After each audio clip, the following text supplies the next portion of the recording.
Hello, good morning guys. This is Architect Joshua and today ay isang kapanapanabik na araw because today is the day na ite-turn over natin yung isa sa mga nasabi kong isa sa mga pinakamaganda at well-planned na structure, bahay na nagawa namin for the whole 2025. As I said, minsan sinasabi ko to na ito yung parang obra ko nung 2025. So, check natin yung tapos ng bahay na to. Gusto mo bang manalo ng 100 piso? Tara na't lumahok dito sa ating palaro na tinawag naming Find the Missing Item Challenge. Sa larong to, kailangan mo lang hanapin yung item na to sa whole duration ng ating video. So makikita mo siya sa pwedeng sa gitna, sa unahan o sa hulihan ng ating video. So ang kailangan mo lang gawin is i-screenshot yung time na nakita mo siya at i-comment do sa comment section ng video na yon. Ang mananalo ay randomly pick via comment picker wala sa mga nag-comment o kanilang mga screenshot. Bukod doon, kailangan din nating i-check kung naka-follow ba siya at naka-like do sa ating video. And of course, dapat naka-share din yung video sa kanyang newsfeed or sa kanyang wall. Ganun lang kadali. Halika, sali ka na. So, panoorin mo yung video at malay natin, ikaw yung manalo ng 100 piso. Congrats agad. Thank you. Okay, so after more than 2 hours of driving, nandito na rin tayo sa site. So, this site is located here at Matawe, Dingalan, Aurora. So, yes, this beach house. So this is the house. This house is modern, tropical with combination of neoclassical and colonial influences sa design. So dinesign namin to based on the area and the details are provided by the client. So minatch namin siya para magustuhan ng client yung design namin. And yung nature is mag-blend sa design. So, here is some montage dito sa bahay natin is ang tsura ng bahay after the construction.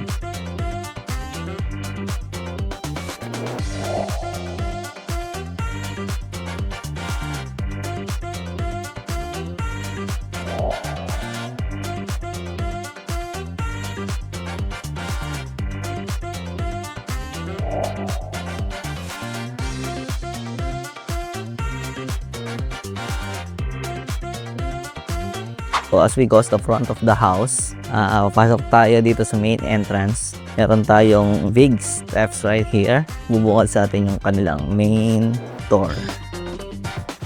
So entering the house, ang makikita natin is yung ating grand staircase.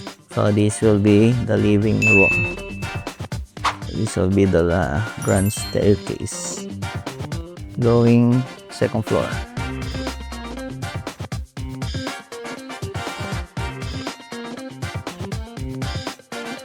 So since kalilipat pa lang ni client, wala pa masyadong furniture but to follow siya. So imagine having sofa set right here, and entertainment here, na television right there.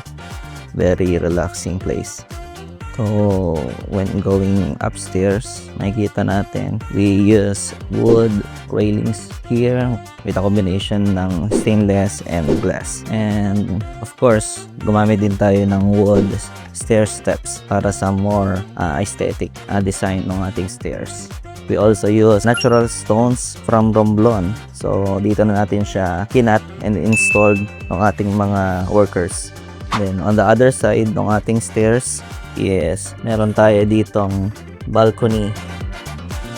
See how beautiful this is. So here is makikita natin yung yard which is unfinished pa, pero we do have some plans to have a big yard here para kita natin yung harapan ng ating property. Now we will go to my favorite place in the area of this house. This the back balcony. So here makikita nyo how beautiful the coast in Matawe is. So makikita natin from here yung ating sea, ocean, the Pacific Ocean on our backyard. And just imagine sitting here on a Saturday night, enjoying the view, right? Ang sarap dito sa Matawe. So since we are respecting the privacy of the clients, since they are now living here, hindi na ako papasok sa mga rooms. So ito yung view naman pababa. Another montage dito sa ating ground floor.